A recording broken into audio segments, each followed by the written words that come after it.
logotones da minha Bahia, desse país maravilhoso. Voltamos com mais um Logotonia, agora de volta, pós-carnaval, 2020, ano novo.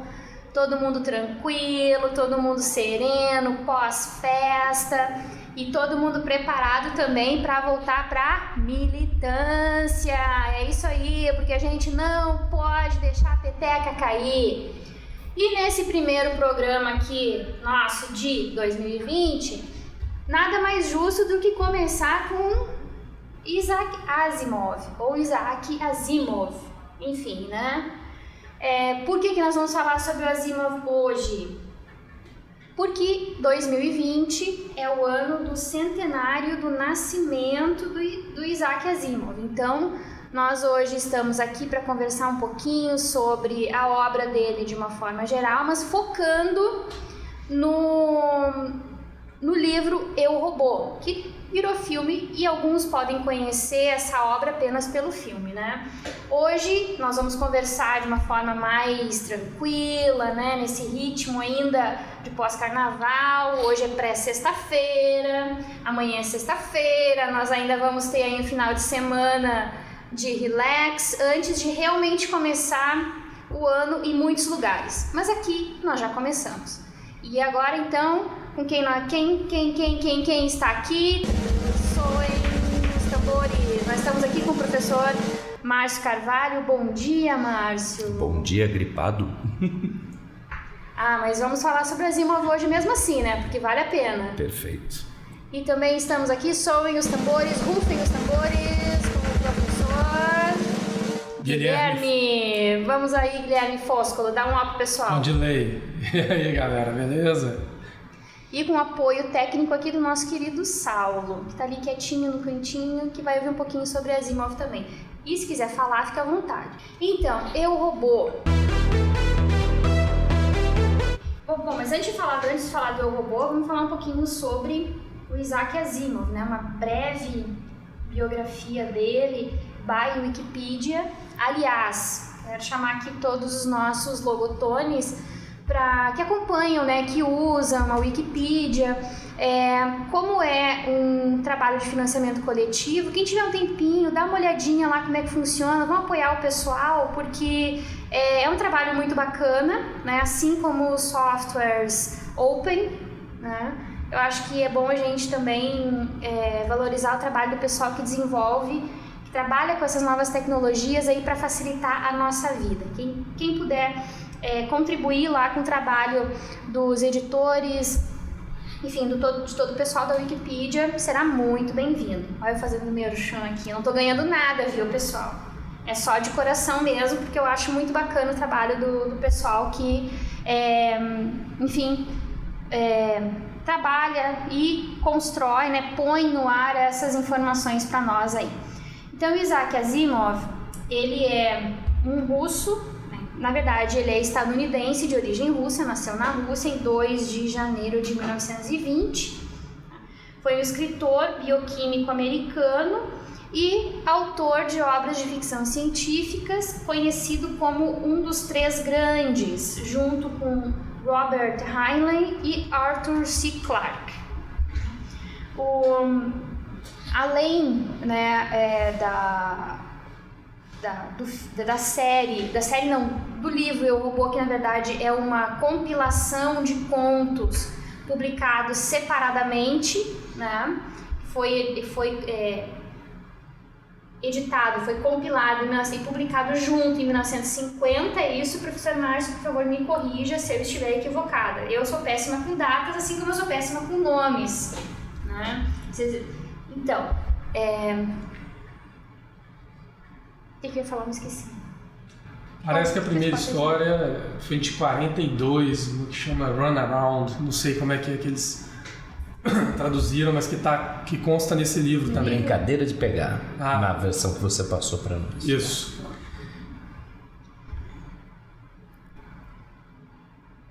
Tá, tu corta essa parte.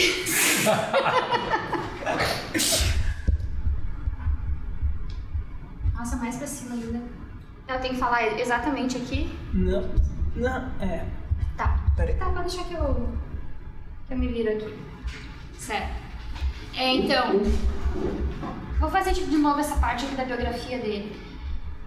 Bem rapidamente, então, uma biografia do nosso autor enfocado hoje. Isaac Asimov nasceu em 2 de janeiro de 1920 em Petrovich, na Rússia. Ele depois se mudou com a família para os Estados Unidos, certo? Ele foi um escritor de ficção científica conhecido como os Três Grandes, né? Junto com Robert Heinlein e Arthur C. Clarke. A obra mais famosa dele é a série Fundação, certo? E também conhecida como Trilogia da Fundação. E ainda ele combinou esse trabalho aí com a série Robôs. São alguns livros mais conhecidos dele que versam também justamente sobre essa ideia do universo, né, com robôs. Ele foi, além de ser escritor de ficção científica, trabalhou também com divulgação científica, mas a área de atuação diretamente dele, ou seja, a área que ele conseguiu, enfim, ser reconhecido também é como bioquímico, onde ele trabalhava na Universidade de Boston. Estudou na Universidade de Columbia e trabalhava na Universidade de Boston, né, como professor de Química. Ele faleceu, né, em 6 de abril de 1992, aos 72 anos. Dando uma volta, né, procurando mais informações sobre o Asimov, eu encontrei um trechinho de uma entrevista que ele concedeu num programa de rádio, não sei ao certo se é de rádio ou de televisão, vou deixar o link aí na descrição para vocês ouvirem um pouquinho, né, do Isaac Asimov falando sobre a sua obra. Então vamos lá falar um pouquinho sobre Eu, Robô. Quem começa? Eu posso começar, não sei se é a melhor direção, mas só para explicar rápido assim também, né, a obra, ela é publicada na década de 50, em 1950 na verdade, e ela é uma Asimov, o que ele faz é reunir uma série de histórias que ele já havia publicado e dar uma nova, uma repaginada nessas histórias de modo a compor um livro que contivesse um universo único, né? E aí essas personagens vão atravessar as histórias, né? Tanto a Susan Calvin quanto outros personagens vão reaparecendo ao longo das histórias. Me parece que a primeira história foi de 1942. O nome dela era Run Around e foi traduzido, o Márcio lembrou, esqueci. Brincadeira de Pegar. Brincadeira de Pegar. Me parece que é o primeiro conto, não é? É o segundo. O primeiro é Robbie. Robbie, verdade. E as 3 leis da robótica já aparecem nessa história, né, nessa Brincadeira de Pegar, mas vão abrir também o livro Eu, Robô. Uma coisa que eu acho curiosa, só para pintar um pano de fundo para isso, é porque me parece que a palavra robô ela é usada pela primeira vez por um escritor, um diretor de teatro que chama Karel Čapek, que escreve a palavra para usar na peça dele, Os Robôs Universais de Rossum. E a palavra deriva de robota, que significa em eslavo, traduz-se, né, por trabalho pesado, né, ou por trabalho mesmo. E uma coisa curiosa sobre isso é porque me parece que durante toda a Idade Média e depois no Renascimento e no século XIX há uma proliferação de autômatos, né, que não são exatamente, não incorporam exatamente a definição de robô, como essa definição que dá o Čapek, que vai ser usada ao longo de todo o século XX, porque são principalmente objetos de curiosidade que se movimentam sozinhos, brinquedos, né? E, enfim, né? Esses objetos estranhos, né? Que são usados para presentear ou para comercialização também, mas mais um formato de curiosidade. E quando se entra no século XX, talvez por causa da influência da Revolução Industrial e também dessa coisa da formação dos primeiros grandes estados, nações que começam a se solidificar, né? Se consolidar, a palavra tem que ver, parece ganhar o significado mais forte de trabalho manual, trabalho inglório, trabalho cansativo, de modo a dar vazão para as fantasias modernas de se ficar livre desse trabalho, né? Da produção de um tipo de objeto que possa nos libertar desse tipo de trabalho, do trabalho manual, né? Trabalho braçal. Braçal, isso. Mas só para lembrar que o Capital é muito autocontraditório, né? Porque você livra as pessoas do trabalho pesado braçal, mas ao mesmo tempo a pessoa só é alguém se ela tiver um trabalho. Então, ao mesmo tempo que a gente diminui a carga necessária de trabalho para qualquer um, a gente exige que todos estejam empregados. Quem não tiver empregado está na margem do sistema, né? Então, o robô é essa figura ambígua que vai ajudar a aumentar a produtividade, aumentar a produção, diminuir a necessidade de mão de obra, mas ao mesmo tempo, como o sistema é baseado no trabalho, vai jogar pessoas à margem, né? E isso não está no Asimov. Claramente o Asimov não vê essa perspectiva, pelo menos nessa coletânea Eu, Robô. Não sei se mais para frente ele vai ver. Eu acho que tem uma outra questão interessante do Eu, Robô também, ligada a essa, de como que o Asimov produz bastante preso no tempo que ele está produzindo, ali da década de 50, e que faz dele, de determinada maneira, um artigo do passado, assim, que eu fiquei pensando enquanto eu estava lendo o livro. Porque o livro Eu, Robô, ele é publicado no mesmo ano, 1950, que Alan Turing publica no jornal, né, na revista Mind, o paper famoso dele, o Computing Machinery and Intelligence. E a parte que me interessou mais disso é como que o Turing estava bem à frente de Asimov em pensar inteligência artificial, porque para o Asimov me parece que ele ainda está preso na ideia de que os robôs, que essas inteligências artificiais, esses construtos são coisas. Então Asimov não dá tratamento ético para esses objetos, a não ser com uma exceção que eu vou mencionar daqui a pouco. Então as 3 leis da robótica do Asimov, que daqui a pouco é bom a gente falar quais são, né? Parecem assumir que os robôs, como coisas não vivas, não devem ser sujeitas a tratamento ético. E daí porque essas leis nunca operam no interesse do robô, a não ser na última lei, naquela que está condicionada a 2 outras leis em nível de relevância, por assim dizer, né? E daí me parece que o Asimov tem uma visão dos robôs alinhada com o utilitarismo, no modo de que ele pensa que, como esses seres não são vivos e, portanto, não possuem senciência, a eles está vedada a entrada no reino da ética, ou um tratamento ético como a gente dispensaria para animais sencientes, e não só conscientes, porque conscientes eles são via cérebro positrônico, né? Agora, e daí me parece que a parte problemática disso, voltando para o Asimov, é que ele só consegue dispensar tratamento ético para os robôs na obra dele no Homem Bicentenário, que é uma antologia publicada em 1976. Mas para que esse robô passe a ter tratamento ético, ele tem que praticamente se tornar humano.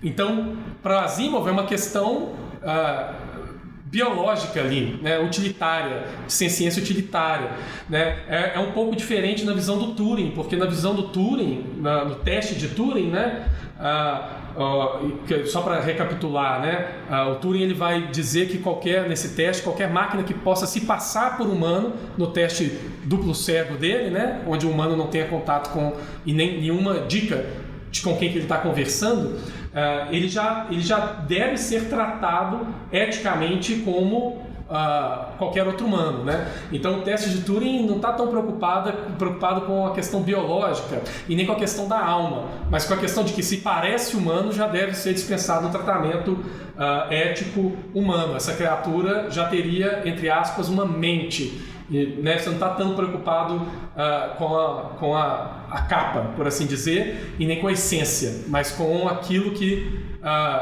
aparece, né? Com aquilo o nível que de autonomia que ela é capaz de ter. Isso, com o nível de autonomia que parece ter. E daí porque me parece que Turing 50 ele dialoga muito mais com nossos problemas contemporâneos do que Asimov em 50, que dialoga mais com essa ideia ainda de robôs como escravos, né? Eu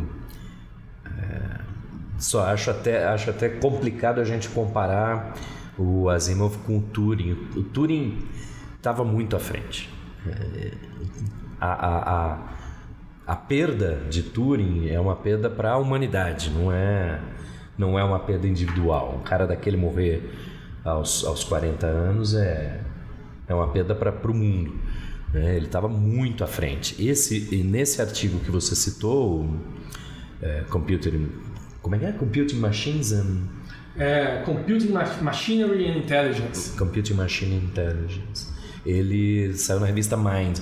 Ele coloca a tese dele, o teste, etc. E ele coloca uma lista de objeções. Ele já se contrapõe a possíveis objeções. Há um ponto de detalhe que ele inclusive leva em consideração a possibilidade de existência de telepatia, que invalidaria o teste, né? Mas ele está extremamente avançado e você tem razão. Ele faz uma coisa no final do artigo que é pensar em algo que hoje a gente trabalha, que não é mais a ideia de programar um computador, mas de programar um cérebro e esse cérebro ir aprendendo. Você jogar dados para ele e ele aprendendo, que é o que a gente faz hoje com as redes neurais. E o Turing, sem usar essa terminologia, estava falando lá em 50. Enquanto isso, o Asimov está trabalhando de uma maneira muito mais mecânica, né? Aí acho que a gente tem que lembrar que esse momento, principalmente Asimov e Clarke, são os grandes expoentes do que a gente chamava de hard science fiction. Então o foco é muito mais em apresentar a tecnologia do que necessariamente trabalhar os conceitos sociais. Apesar do Asimov trabalhar com a ideia a personagem, a Susan, é uma psicóloga robótica, e em vários momentos ela trabalha com a ideia de inconsciente no robô, de subconsciente e de determinadas patologias psicológicas que o robô pode adquirir, mas principalmente ele vai ter desses problemas quando ele for obrigado, ou se ele for obrigado a desobedecer uma das leis. Eu posso fazer a leitura das leis para a gente... Vamos lá. As 3 leis da robótica. Primeira lei: um robô não pode ferir um ser humano ou, por omissão, permitir que um ser humano sofra algum mal. Segunda lei: um robô deve obedecer às ordens que lhe sejam dadas por seres humanos, exceto nos casos em que tais ordens contrariem a primeira lei, ou seja, quando as ordens servirem para ferir um ser humano. E 3, um robô deve proteger sua própria existência, desde que tal proteção não entre em conflito com a primeira e a segunda leis. Ou seja, ele só pode se proteger caso não seja ordenado ao contrário e caso essa proteção não vá ferir algum ser humano. Mas nos contos, elas são leis, aparentemente estão como um imprinting, então como um imperativo categórico kantiano aí para os robôs, que eles não conseguem descumprir, mas ao longo dos contos a gente tem algumas situações, por exemplo, no Brincadeira de Pegar, perdão, No conto Brincadeira de Pegar, tem um conflito entre a terceira e a segunda leis e uma tentativa de se usar a primeira. Mas parece que as leis são imperativas. O robô não consegue fugir delas. Por outro lado, lá no conto Pobre Robô Perdido, num certo momento do texto, deixa eu ver aqui. Não, desculpa, no conto Prova ou Evidência, a Susan Calvin, que é a psicóloga robótica, está conversando com o Lenin, Alfred Lenin, que era o chefe dela, diretor lá da US Robotics, e o diálogo é o seguinte: o Lenin está dizendo para Susan: se refletirmos um instante, as 3 leis da robótica são os princípios essenciais que orientam a maior parte dos sistemas éticos do mundo. E Susan responde: não diga tolices, Alfred. Suponhamos que um robô visse um louco prestes a incendiar uma casa onde houvesse outras pessoas. Ele deteria o louco? Não é mesmo? Aí o Lenin responde: naturalmente. E ela pergunta: e se o único meio de detê-lo fosse matá-lo? Lenin engasga e ela diz: a resposta certa, Alfred, é que o robô faria o possível para não matar o louco. Caso se visse obrigado a matar o homem, teria que ser submetido à psicoterapia, pois facilmente poderia ficar louco diante do conflito que se apresentaria. Ter quebrado a primeira lei a fim de obedecer à primeira lei em um sentido mais alto. Mas de qualquer forma, o homem estaria morto e o robô tê-lo-ia matado. Então, em alguns momentos, parece que a lei é compulsória, ele não consegue não cumprir, mas nesse momento, a Susan está dizendo para a gente que ele vai conseguir descumprir a lei e vai ferir um humano para evitar que esse humano venha a ferir mais humanos. E aí isso me traz a máxima utilitarista do Spock, do Star Trek, né? As necessidades de muitos se sobrepõem às necessidades de poucos, ou de um. Mas é curioso isso, né? Porque ao mesmo tempo que há esse princípio utilitário parece no Asimov, né? Que inclusive descredencia robôs como objetos eles próprios de tratamento moral, né? Você não deve tratamento moral absolutamente nenhum aos robôs. Inclusive tem um dos contos em que a própria Susan Calvin, ela faz o robô ficar louco, né? Sem uma dó. É o conto que o robô lê mentes. Esse. Só que em função das 3 leis, né, na verdade, ele não diz a verdade, ele diz o que a pessoa quer ouvir, porque ele não pode magoar a pessoa. Se não pode ferir o ser humano, magoar é um tipo de injúria que tu está submetendo o outro. Então, nessa toada aí, ela depois consegue diagnosticar o problema e acaba fazendo com que o robô entre em loop nessas leis aí, né? Então entra em paradoxo e o robô entra em parafuso. Essa ideia de travar um robô com o paradoxo do mentiroso, né? É uma versão do paradoxo do mentiroso.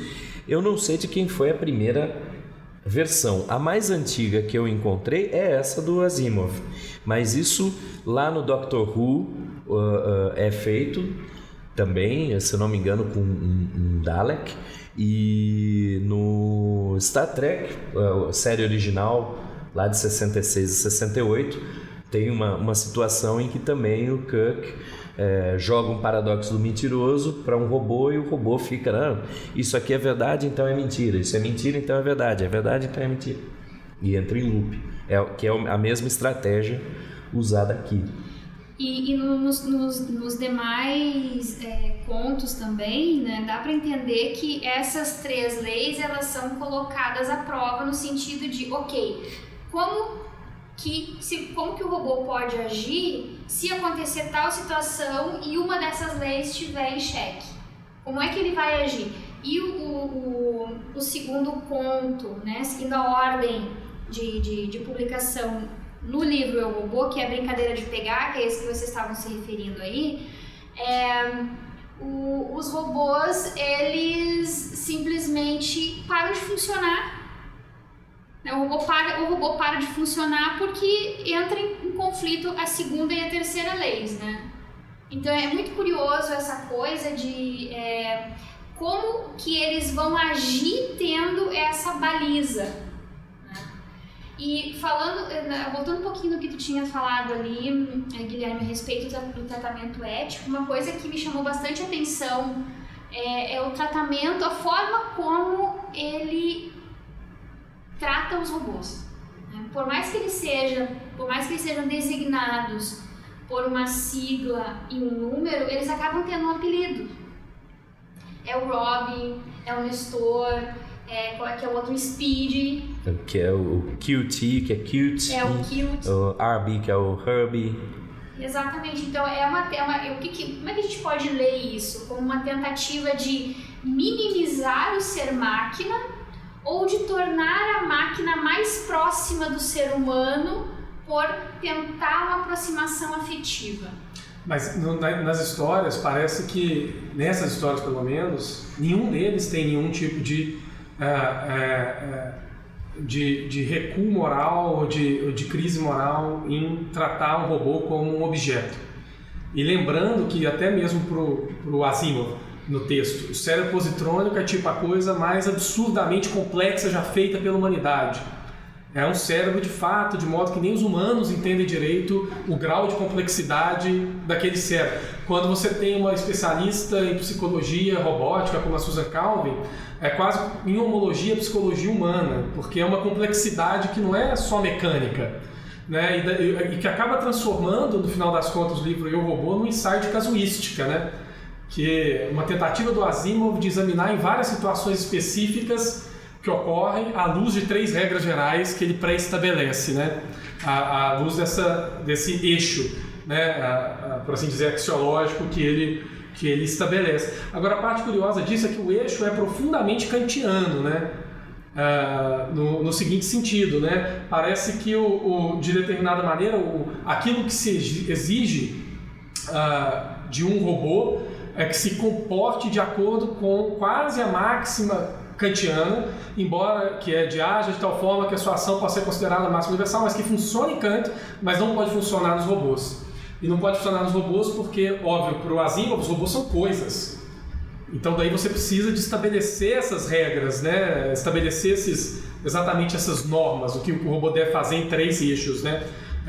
Na verdade, parece que depois ele elabora um 4º, né? Em função exatamente desse problema da quantidade, né? Isso, porque a primeira lei está se referindo a um indivíduo humano, não pode ferir um ser humano. Mas em algum momento a gente vai precisar falar da humanidade. E na verdade isso é explorado no filme, né? Aquele cérebro que está por trás de toda a trama do filme, os spoilers já de um filme de 10, 15 anos, acho que não tem problema, mas a lógica que aquele cérebro positrônico está usando é: para proteger a humanidade, vale a pena perder alguns indivíduos. Então é possível suplantar a primeira lei, não ferir um indivíduo, se for para proteger a humanidade. Então, de uma certa maneira, essa nova lei essa 4ª lei se torna uma lei zero no que diz respeito à ordem de prioridade. É mais prioritário proteger a humanidade do que um ser humano. Tá? Aí voltamos àquela máxima do Spock que tu já tinha acabado de falar, né? Isso. As necessidades de muitos se sobrepõem às necessidades de poucos ou de um indivíduo. Mas o que me incomoda mais o texto o tempo inteiro, e talvez por causa desse confronto com o Turing, é perceber como que no momento em que a humanidade, pro Asimov, se defronta com uma inteligência não igual, né, uma outra inteligência, mas ainda assim uma inteligência, o comportamento é um não reconhecimento de qualquer estatuto ético para essa inteligência. Você não reconhece nenhum direito, você não reconhece, né? Sim. Ali você citou o homem bicentenário, né? Para se tornar, para ser reconhecido, ele tem que se humanizar cada vez mais.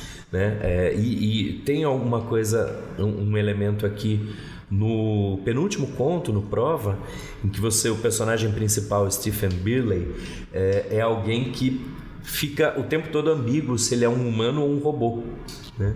E num certo momento é dito, olha, o robô não tem direito de propriedade. O robô não tem direito nenhum. Mas no final das contas, se esse personagem for um robô, então os robôs ao longo do livro, ao longo dos contos, de uma certa maneira evoluíram. Porque essa pessoa, Stephen Birley, vai se tornar prefeito ao final desse conto e 20 anos depois coordenador mundial, tá? Com a suspeita de que talvez ele seja um robô. Mas ele é capaz de decisão ética, né? Tem um certo trecho, inclusive, do livro em que o Asimov escreve: a capacidade de formar julgamentos sobre problemas éticos é a mais alta função que já foi desenvolvida para um robô. Me parece que... e tem que levar em consideração também que os contos estão numa cronologia, né? O primeiro conto, Robbie, ainda se passa no século XX, 1998 mais ou menos.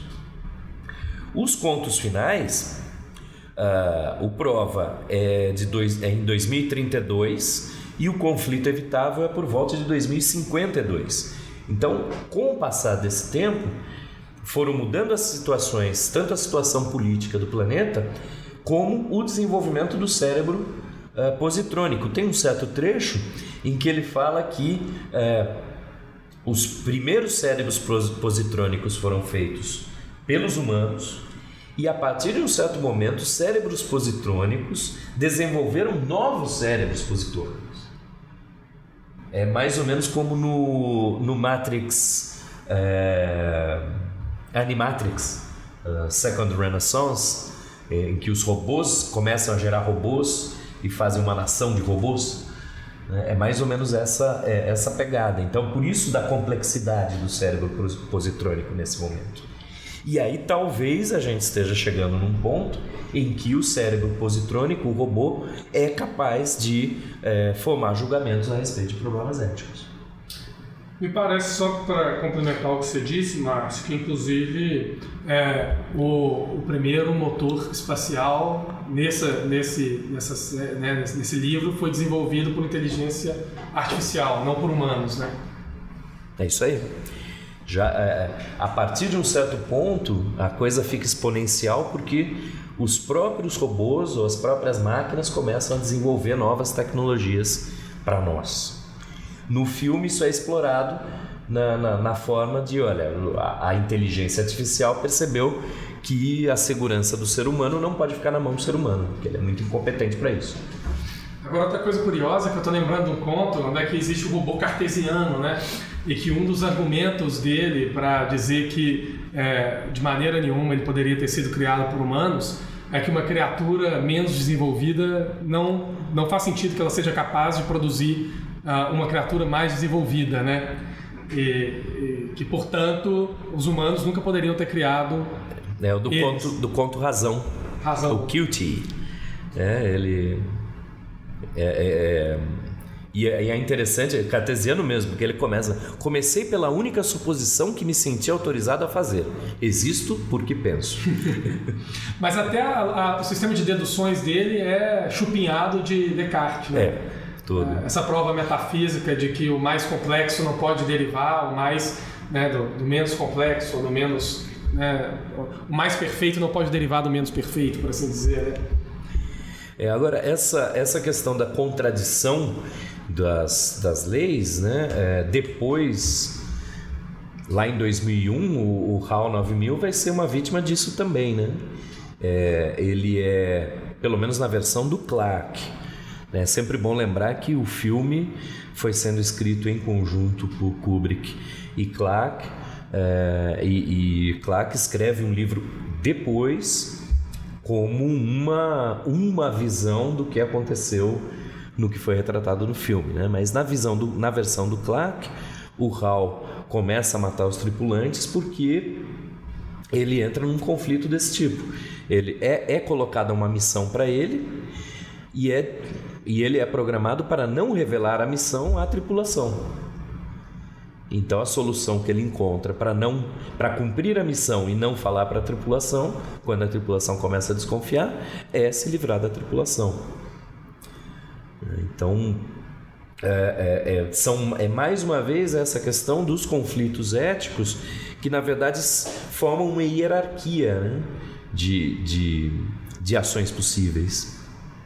E uma outra coisa bem interessante, especificamente desse conto Razão, né, com o Kilt, é a aproximação que a consciência dele faz a respeito do seu papel frente ao que ele chama de mestre. Então, só existe um mestre, o ser humano não é mestre porque o ser humano é inferior, e ele, Kilt, é o profeta desse mestre. Então ele se coloca como arauto, como o primeiro imediato dessa inteligência superior, que é um robozão enorme, um tubo L que está no porão lá da companhia onde eles estão, né? O Master é o conversor de energia, não é? Da nave. Uma parte curiosa, e aí sim eu acho que assim, o Asimov toca nisso nesse ponto, embora talvez não tenha sido o propósito dele, é que existe um quê de pós-humano aí, né? Porque de fato a visão do Kilt, né? Da Kilt, do robô, não está de todo errada, porque o conversor ele produz a racionalidade de toda a organização daquele espaço, né? Então existe tanto a visão de que humanos produziram aquilo, para aquilo, quanto a visão possível de que aquilo organiza a vida para que aquilo continue funcionando ou existindo. Então, se a meta do conversor é converter, toda a vida ou não vida que circula o conversor circula ao redor desse propósito que confere esse tipo de, né, prioridade ou vida estranha, né, ou pós-vida pós-humana, talvez, para esse conversor, né? Me lembrou daquele livro do Negarestani, que é a Ciclonopédia, que é o livro onde ele brinca com a ideia de que o petróleo tem vida, de que possui uma consciência e de que o petróleo organiza e manipula todas as relações da Terra para ser extraído, para ser queimado, para cumprir com uma série de uma agenda própria do petróleo, mas jamais acessível por humanos. E parece uma coisa nessa ordem esse conto, né? O robô saca que existe uma agenda com uma inteligência não humana, nem mesmo você pode chamar de inteligência, mas de funcionamento nesse objeto artificial, que é o conversor, né? Sim, mas aí a gente pode pensar também o seguinte, quando ele considera esse conversor como a origem da vida, digamos assim, a origem da existência. Mas por que as referências indiretas à religião? Poxa, se ele é o ápice da racionalidade e a racionalidade é o oposto da religião, é a ciência pura, por que essa conexão? Profeta, sacrilégio, você está cometendo um sacrilégio contra o mestre. Então, é uma dicotomia que me pareceu bem peculiar, assim. Me chamou a atenção também, eu achei interessante o fato da razão levar à religião. Porque o robô, o Kilt, usa da razão, ele parte da razão. Também não dá pra gente esquecer, e aí, como o Guilherme falou, né? Esse robô é extremamente cartesiano e Descartes vai chegar também à mesma conclusão. Descartes vai fazer a desconstrução, chegar à única coisa que ele tem, que é a dúvida. Tem alguém duvidando, esse alguém sou eu, portanto existo. Mas na reconstrução dele, ele também chega a Deus. E sendo um racionalista, né? E sendo um racionalista. Então, me parece que esse robô o nome que o Guilherme deu foi bom, é um robô cartesiano mesmo. E lembra que a resposta dele é cartesiana. A resposta dele, quando alguém vira e fala a respeito dos livros, por exemplo, né? Mas veja, só você ler todos esses livros, etc. Ele responde: não, esses livros foram criados pelo mestre para educar mentes pequenas como vocês, que são humanos. Porque nós, que somos racionais, podemos chegar aos primeiros princípios pela lógica. Isso. Então, ele dispensa, assim como Descartes, a experiência, né? Eu acho que tem esse experimento né, do Asimov, essa replicação de experimento no caso dos robôs, né? Mas eu acho que continua o problema que talvez, não sei, Asimov poderia resolver se ele fosse menos utilitário, né, e olhasse um pouco mais para a ética kantiana, deontológica, né? Porque na ética kantiana a razão ela tem um papel muito mais importante do que o prazer ou desprazer, do que a senciência, que é o motor da ética utilitária, né? Então, inclusive a biologia no Kant parece ser precisamente aquilo que atrapalha a escolha certa daquilo que você tem que fazer. Porque em Kant, se você é movido a determinado comportamento pelo prazer, veja, isso não garante, por assim dizer, né, a moralidade da sua ação. Antes, ao contrário, depõe contra essa moralidade, porque te torna escravo do desejo, né? É mais fácil agir em relação àquilo que você gosta do que em relação àquilo que é certo. Então, para Kant, quando você age contra o desejo, mesmo que você não queira, mas porque é a coisa certa a fazer, de acordo com a lei moral, imperativo categórico, que seja, né? Aí sim a pedra da ação moral, como Kant diz, brilha mais, né? Então me parece que assim, se ele tivesse olhado um pouco mais para Kant, ele talvez sacasse, e isso aí não precisa nem de ir no século XX, Kant está escrevendo 1700 bolinhas, né? De que as máquinas, porque exatamente não tem essa parte instintiva da biologia, né, e não necessariamente respondem a prazer ou dor, elas podem ser vistas de determinada maneira como seres genuinamente morais, né? Elas agiriam sempre de acordo com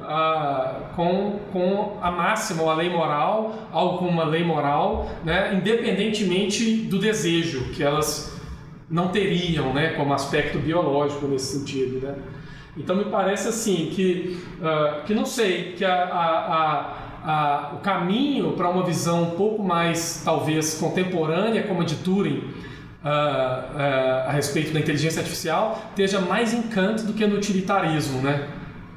Sim, mas veja bem, Guilherme, eu não sei, mas eu acho que essa interpretação, essa roupagem que ele dá para os robôs e essa relação robôs-humanos, isso é fruto também da época.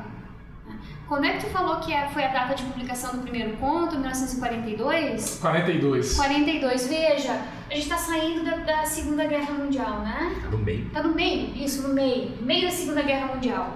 Né? A guerra que terminou com o uso, né, da ciência e tecnologia.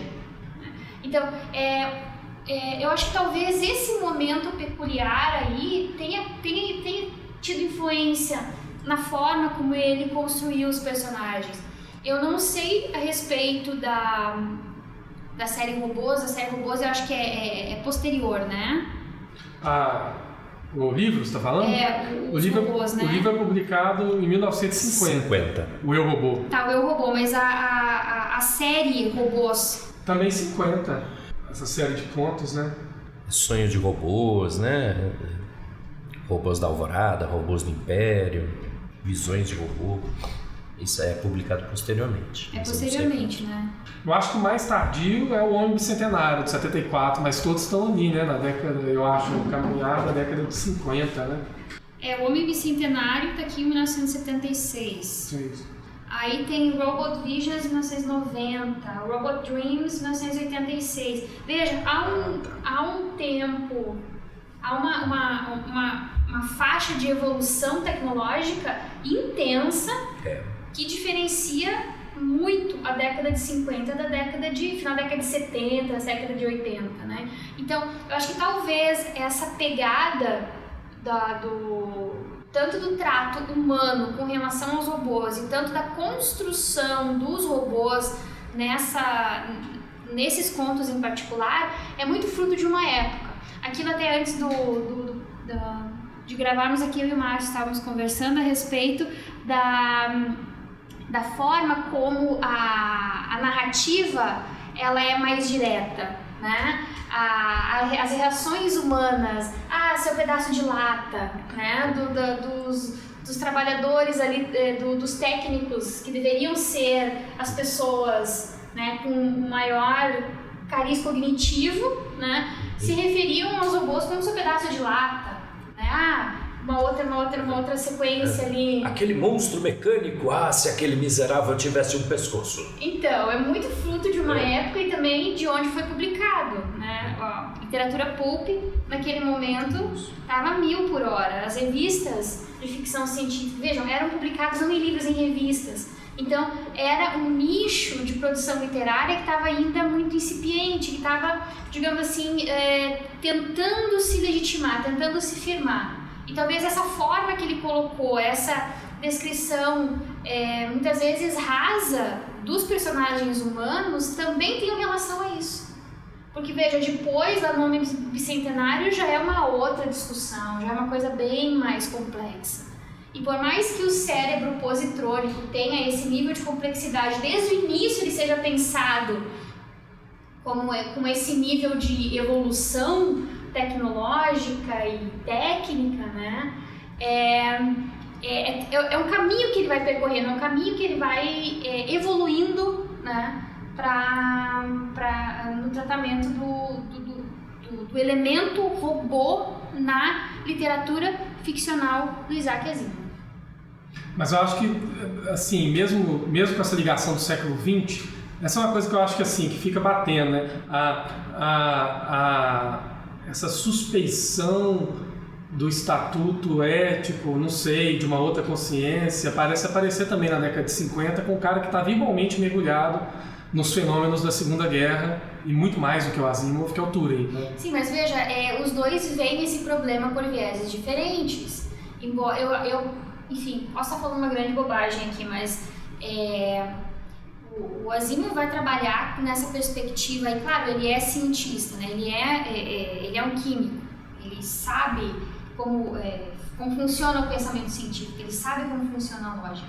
Acho que ele trabalha de uma forma bem mais, nesse primeiro momento pelo menos, de uma forma bem mais leve e mais pop a respeito do assunto. O Turing, ele já vai a partir de uma outra perspectiva.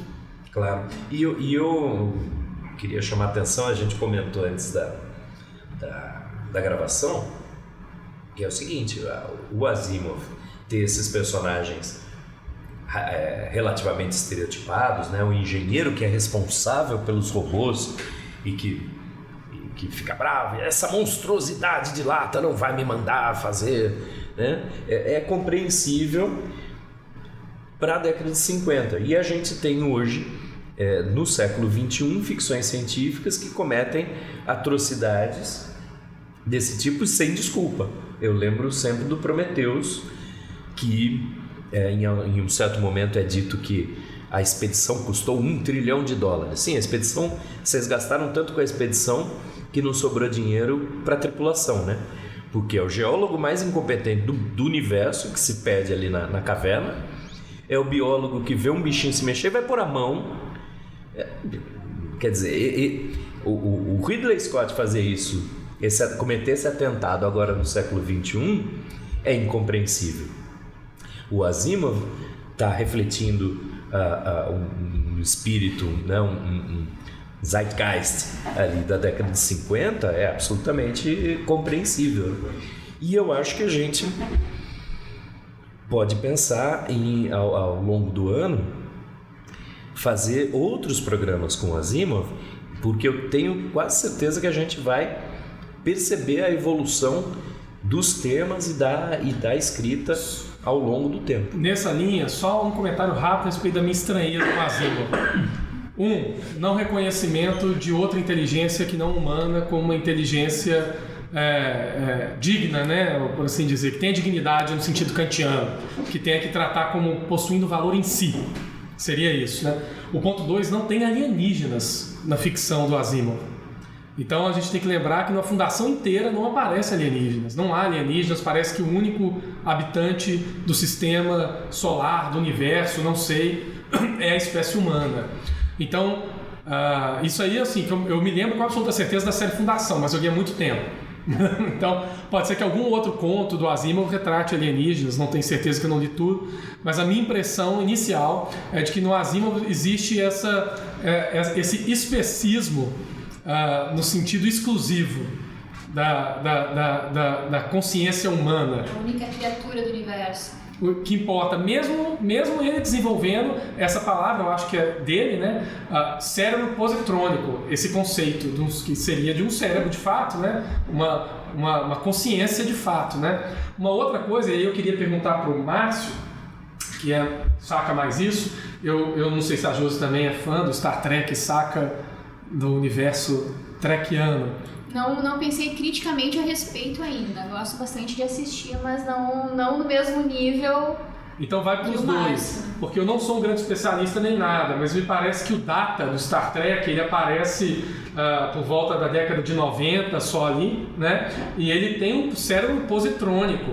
E me parece que o Data, ele já incorpora uma coisa que no Asimov não aparece tanto, que é esse caráter dúbio do robô, que é ao mesmo tempo que é uma personalidade robótica, programada, blá blá blá, possui cérebro. Me parece que ele tem esse conflito também de querer se humanizar. Ele estabelece relações, principalmente com o Picard, né, na série, né, e até a série nova, me parece que ela trata com esse dilema. Por um lado, o reconhecimento imediato do Picard de que as formas de vida sintéticas, como eles chamam no Star Trek, né, são formas de vida, possuem dignidade como Data, mas ao mesmo tempo, não sei como é que é chamada a rede lá, o sistema galáctico, a Federação bane as formas de vida sintética em vista de um incidente, né, de um ataque dessas formas de vida a uma dessas colônias, não lembro direito. Márcio vai saber melhor. Mas me parece que o Star Trek incorpora um pouco melhor esse problema, né? Sim, Star Trek, e tem tempo para fazer isso, né? Porque são 9 temporadas, se eu não estou enganado, 7 ou 9 temporadas da nova geração. Mas eu não colocaria nesse bolo ainda a série Picard, que ainda está na sua primeira temporada, no meio da primeira temporada, porque ela tem muitos problemas, né? Uma das reclamações principais é que o Picard e o Data, apesar de amigos, nunca foram tão próximos assim, para na série Picard começar já com ele com saudade do Data. Se não me engano, no filme Nemesis tem uma aproximação maior. Eu posso estar enganado, mas de qualquer maneira, sim, o Data é um ser cibernético. Eles usam o termo cérebro positrônico, mas em um certo momento ele ou ao longo da série, dos filmes, né, da nova geração, ele passa por esse dilema da humanização. Tem um certo momento em que é colocado um chip de humor nele, e obviamente dá merda. Tem um certo momento em que começa a se colocar um novo tipo de pele sintética, em que ele vai poder ter sensações, e vai dar merda. E nos filmes, a grande, se eu não estou enganado, que eu vi faz tempinho já, mas se eu não estou enganado, a grande promessa da Rainha Borg para o Data é torná-lo mais humano. É exatamente essa coisa de usar um corpo. Me parece que na série nova, inclusive, o sintético, o limite que está sendo cruzado é que o sintético é biológico também, né? Nessa série Picard. Isso, parece que é isso. E na verdade, nessa série Picard, ela tem alguns problemas, né? Porque os sintéticos estavam sendo usados como mão de obra, e aí por algum motivo que a gente não sabe ainda, eles se revoltam e começam a matar as pessoas. E assim, primeiro que aí nesse século 24 do Star Trek, a gente tem que encarar Star Trek como a única utopia que sobrou. E o Picard está destruindo, de uma certa maneira, essa utopia. Tá? Nessa utopia não se utilizaria seres sencientes como mão de obra escrava. Tá? E o Picard não seria um cara que aceitaria isso de boa. Não, pois estamos sendo usados lá, um escravo em Marte. Porra, não, né? É uma série que tem ainda uma série de problemas, mas eu não queria falar dela porque ela está no meio. Talvez o desenvolvimento da história resolva exatamente esses problemas. Ok, mas a gente pode trazer um pouco para trás, né? A gente pode pensar em Blade Runner, na verdade, no Do Androids Dream of Electric Sheep, que é publicado em 60 e poucos, 68, eu acho. E que já traz esse problema de uma maneira, eu acho, mais contemporânea do que Eu, Robô, na década de 50, né? Sem dúvida alguma. Os personagens do Philip Dick, os androides sonham com uma ovelha eletrônica. Aliás, o Philip Dick é ótimo em títulos, né? Sim. Os títulos de contos e livros são sensacionais. Eu adoro um que é Flow My Tears, The Policeman Said. Sensacional. Minhas lágrimas, disse o policial. É o nome do livro, né? Fantástico. Os tradutores não encaram e inventam, sei lá, armadilha fatal, qualquer coisa assim. Mas enfim, os personagens ali do livro original Blade Runner, um dos dilemas é esse, né? Os androides sonham com ovelhas eletrônicas, os androides também têm sonhos, têm desejos. O sistema de identificação de um androide é esse. Eles são feitos a eles uma série de perguntas, né? E a pessoa que está fazendo as perguntas já consegue saber quando o androide está respondendo de acordo com a programação ou não. A identificação é um pouco feita nesse questionário. Isso é no filme, é um tipo de teste de Turing emocional. Isso. Mas no livro, a coisa é tão misturada que a um certo momento o Deckard, que é lá um policial, ele vai para um outro lado da cidade e ele chega num distrito policial semelhante ao dele e que não é conhecido por ele, que é em tese de replicantes. E aí nem ele nem nós sabemos quem são os humanos e quem são os replicantes. Na verdade, no livro isso não é deixado claro. É clássico do Philip K. Dick, né? Ele não deixa nada claro. Ele sempre no final, tudo pode acontecer e tudo pode ser. Fica na imaginação do leitor. A gente tem que fazer um sobre o K. Dick, né? Tem que fazer. Um episódio, né? Tem que fazer. Eu sei, assim, eu tenho uma coisa a acrescentar só, que é mais uma curiosidade, que é a fixação, mas a gente deve voltar a isso se fizermos outros logotonia Asimov, né? Do Asimov, que está voltado para física, bioquímica, etc., que é um cara das hard sciences, entre aspas, né? A fixação dele com a história, a psicologia e as humanidades. Então, matematizá-las. Matematizá-las, é isso. Aí a gente tem a Susan Calvin, que é, né, a pessoa que está voltada para essa psicologia robô. E na fundação a gente tem o Harry Seldon, que está na ciência psicohistória, que é quase uma ciência da predição histórica. Mas é basicamente isso. A psicologia já foi matematizada e aí na fundação você vai matematizar a história. Eu acho que a gente vai voltar nisso sim. Com certeza.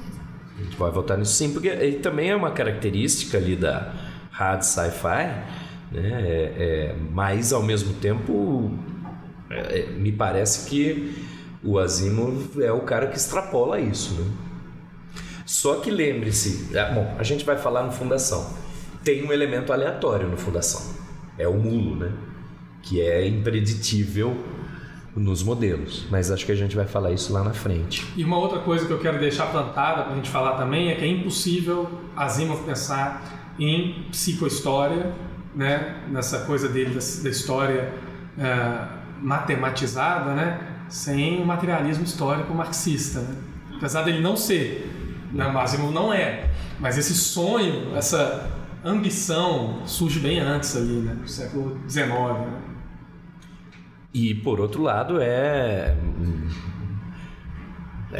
completamente rechaçada exatamente pela Escola de Frankfurt, que vai tratar a matematização, a logicização de comportamento de massa, humanos, etc., como algo vindo da sociedade burguesa, né?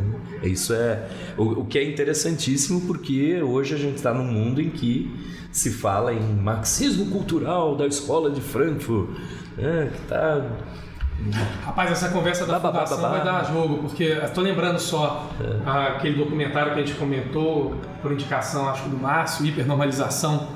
Sim. E que hoje, de fato, não há uma psicohistória, mas há modelos de previsão de comportamento matematizados computacionalmente absurdos, assim, né? Inclusive várias maneiras de pensar nessas ações e reações, né? Como você falou da lógica booleana ali do Putin, enfim. Bayesiana, lógica bayesiana do Putin. Outro documentário do Adam Curtis que a gente precisa ver aí nesse bojo é o All Watch Over by Machines of Loving Grace, em que ele vai falar sobre a ascensão da computação, mas ao mesmo tempo das teorias sistêmicas, tal, e é nessa pegada do hipernormalização, mas é um documentário em 3 episódios, 3 horas. Acho que a gente podia colocar na nossa lista aí do ano.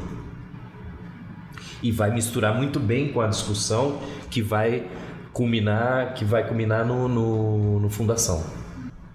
Bom, então para completar essa nossa conversa a respeito do Eu, Robô, do Isaac Asimov, vamos para a nossa sessão de indicações culturais. Guilherme, o que tu tens para indicar para nós aí? Então, eu indicaria, na verdade, um jogo que, se eu não me engano, foi lançado ano passado, em 2018, que é o Detroit Become Human, que é um jogo que saiu para várias plataformas, né? E ele trata exatamente de uma sociedade que utiliza trabalho de androids e bem parecidos com humanos já, né? Para fazer esse trabalho duro, etc. Quando repentinamente algum desses androids começa a dar bizil e responderem a emoções. E daí, enfim, né?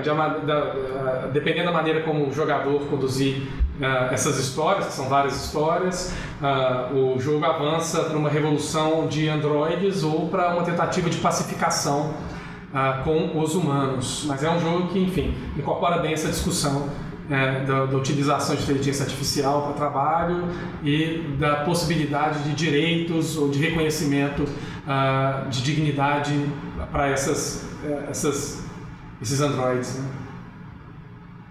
Essa é a sua dica, então? Essa. Ok.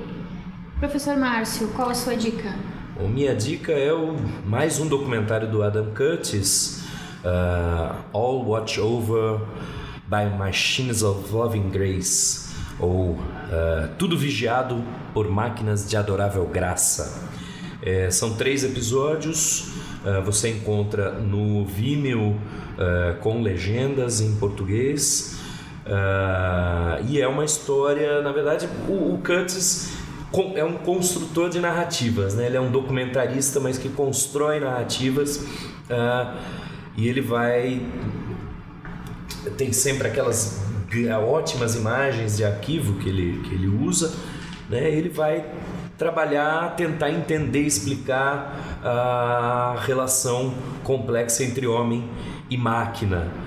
Como nós chegamos ao ponto de ter a vigilância praticamente onipresente e ubíqua da computação na nossa vida hoje, o excesso de informação a que a gente está lidando, e me chama a atenção em especial que ele faz um trabalho crítico acerca de teorias sistêmicas e, em última instância, de teorias de auto-organização, que é o meu tema de trabalho.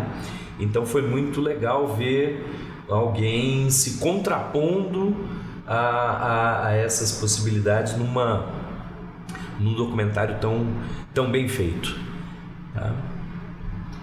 Ok, ótimas dicas aí. Tenho uma dica para quem não assistiu ainda: o filme Ex Machina, dirigido pelo Alex Garland. É um filme que foi lançado em 2015 e trabalha principalmente com essa noção aí da possível imprevisibilidade da inteligência artificial, né? Que é um pouquinho, então, além daquilo que nós estamos falando aqui, mas que trabalha, né, paralelamente ao que o Asimov traz, né, a condição desse cérebro inteligente, para o Asimov, cérebro positrônico, e nesse universo mais atual, contemporâneo, né, um debate a respeito dos limites da sofisticação da inteligência artificial. Então ficam essas 3 dicas aí para quem quiser curtir o final de semana assistindo um filme, vendo um documentário, então jogando um pouquinho, né?